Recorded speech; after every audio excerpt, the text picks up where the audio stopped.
There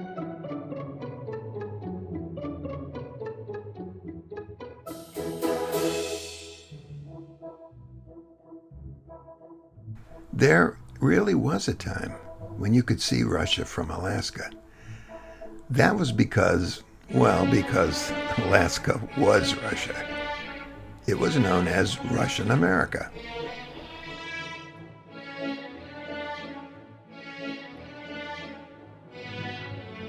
Imperial Russia expanded across the entire Eurasian continent over several centuries. But Russian America was the only real Russian colony outside of that continent.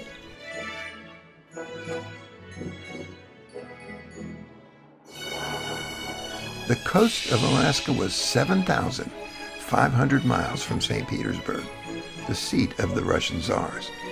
The fastest way to get to Alaska, or for that matter even to the east coast of the Russian Empire, was to travel west from St. Petersburg across Europe, the Atlantic Ocean, and the United States. The joke was that the best way to get from Russia to Russia was across the United States. This North American version of Russia had outposts as far south as Fort Ross in California. Like most imperialist adventures, the engine of economics drove the founding of Russian America. See, Russian fur traders had exhausted the supply of fur-bearing animals in Siberia. And when Russian entrepreneurs heard about the abundance of such little furry animals on the Alaskan coast, they decided it was time to go east, young man, go east. They founded the Russian American Company in 1799. The company sent hunters and trappers called promyshleniki to Alaska. Predictably, the promyshleniki blew through the Alaskan stock of little furry creatures. It began to look like Russian America would not only go bankrupt, but might be seized without compensation by Canadian, American, or Spanish forces. So, the Tsar did the only reasonable thing. He sold Russian America to the United States at a bargain basement price.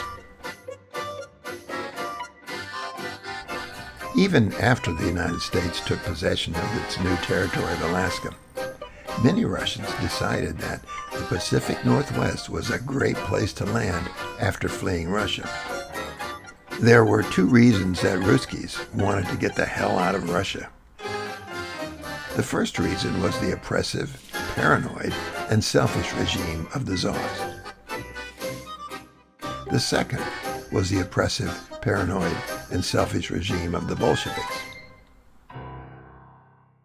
Time out here for a side note involving my own maternal family.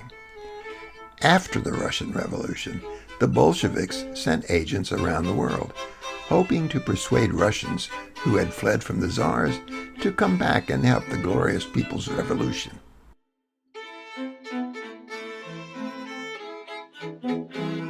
One of those agents was a guy named Wilhelm Vasilievich Trotzhold, who interviewed a number of Russian emigrants in Hawaii. Trotzhold filled out a biographical form and took pictures of 165 candidates for repatriation. Among them were my maternal grandparents. Trotzhold's files are now part of the Russian collection of the University of Hawaii at Manoa. This document opened the door to my maternal family history. Other evidence indicates that at least one of my mother's aunts did go back to Russia, but nobody seems to have heard from her again. Anyway, think about it. It's the grand old story of the United States of America.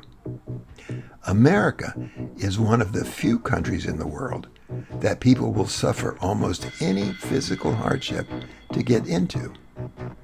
Russia has always been a country that people will suffer almost any physical hardship to get out of. Well, after my maternal family bailed out of Russia and landed in Hawaii, the American West Coast started to look pretty good to them. Like so many other Russians, from aristocrats to army deserters, they went first to San Francisco and then to Seattle, Washington. In 1924, Seattle had a Russian population of about 5,000 people. Seattle was also a hotbed of labor unrest. Labor strikes and conflicts between strikers and strike-breaking scabs ignited one of the first Red Scares in the United States. It probably didn't help that the Russian consul in Seattle confidently predicted revolution in America. My grandfather, Foma Franco, died in Seattle in 1930. From his death certificate, it appears that he may have been the victim of excessive drinking of vodka, a well-known Russian health problem. Foma's death left my grandmother, Anna, and my mother, Violet, on their own. Anna became a domestic, and my mother became a beautician. Now, at this time, the U.S. Army 6th Engineers were stationed at Fort Lawton in Seattle. The engineers had a military band. I don't know how or why, but my mother, a very attractive young lady, ended up hanging out with members of the 6th Engineers band. She met and married her first husband, Robert Hess, an Army musician from the city of New York. They had a daughter, my elder sister, Nancy Ann. Sadly, Robert Hess got tuberculosis when my sister was a toddler. His infection was fatal. My mother was left a young widow, a single parent living with her mother. But eventually she met another Army musician stationed at Fort Lawton. His name was Gregorio Adan Diaz. When he came calling, my grandmother told my mother to go for it. Well, we'll pick up that story in a future episode of Fire and Ice, the story of an all-American family.